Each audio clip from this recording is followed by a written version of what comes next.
It-tabib u l-bankier Dr. Christian Pandolfino ta' 58 sena u s-sieħeb tiegħu Ivor Maciejowski Ingliż ta' 30 sena inqatlu b'sittiri ta' arma tan-nar f'dar Lussuża f'tas-Sliema.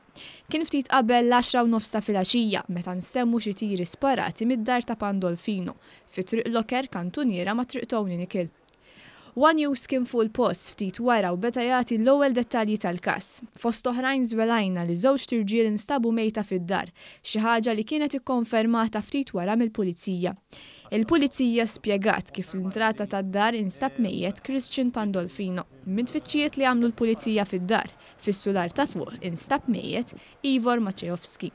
Fuq il-post inġabru n-nies, fosthom anki qraba u ħbieb tal-vittmi. News li kien preżenti għal tul ta' ħin fuq ix-xena tar-reat innota wkoll kif l-esperti forensiċi daħlu fid-dar biex jelevaw kull traċċa li tgħinhom fl-investigazzjoni. Ftit qabel it-tlieta tal-4 filgħodu iż-żewġ katavri ħarġu mid-dar bid-tbatija anke minħabba t-taraġġ li kien hemm fid-daħla tad-dar. Il-katavri iddaħlu fil-van tal-mejtin tal-pulizija fejn ittieħdu għal aktar stħarriġ.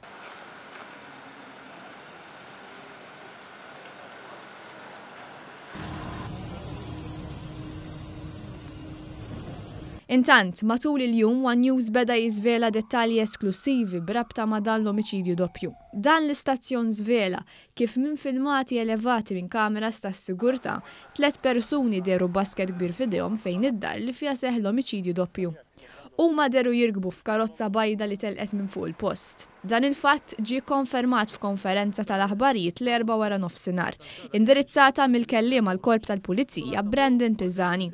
Is-sur Pisani spjega kif it-tliet suspettati damu biss 4 minuti fid-dar fejn seħħ id-delitt. Chris Pandolfino ħareġ mid-dar għal ħabta tas-7 ta' filgħaxija u rritorna lura għal ħabta tal-10. Ivor Maciejowski irriżulta li huwa baqa' d-dar.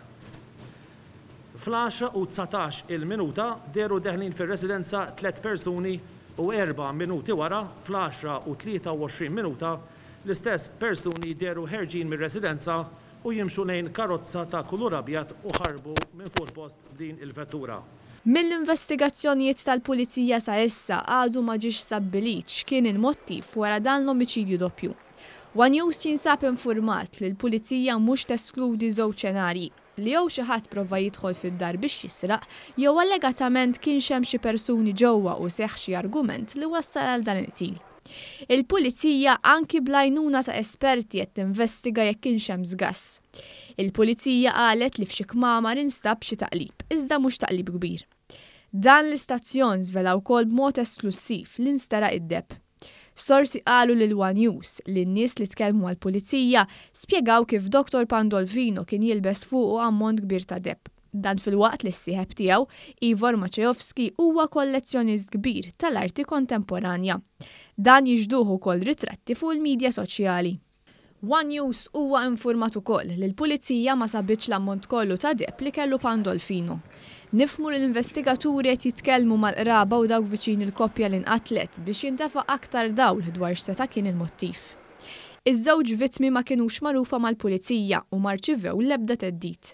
Preżenti għall konferenza tal-aħbarijiet kien hemm is-supretendent mit-taqsima tar-reati maġġuri Ramon Kassar u s-supretendent mid-distrett Carmel Bartolo. Il-pulizija appellat għall-għajnuna tal-pubbliku. Sabiex kun min ra xi ħaġa il-bieraħ filgħaxija jew nkella għandu xi informazzjoni dwar vettura simili ta' kulur abjad li setet ħarbet minn fuq il-post mod suspettuż jikkuntattja lill-pulizija anke b'mod anonimu. Intant il-ħamis issir l-awtopsja fuq iż-żewġ katavri fejn mistenni jkun stabbilit kif inqatlu ż-żewġ tirġiel. Brabta ma' dan id-delitt kien hemm bosta li kienu jafu lill-koppja li juraw dispjaċira l-mewt. Pandolfino kien tabib li sar bankier snin ilu u għamel xi żmien barra minn Malta f'Londra fejn għamel suċċess fil-karriera tiegħu. U mbagħad madwar 15-il sena ilu ġie lura f'pajjiżna. Il-Maġistrat Ian Farrugia qed imexxi l-inkjesta maġisterjali.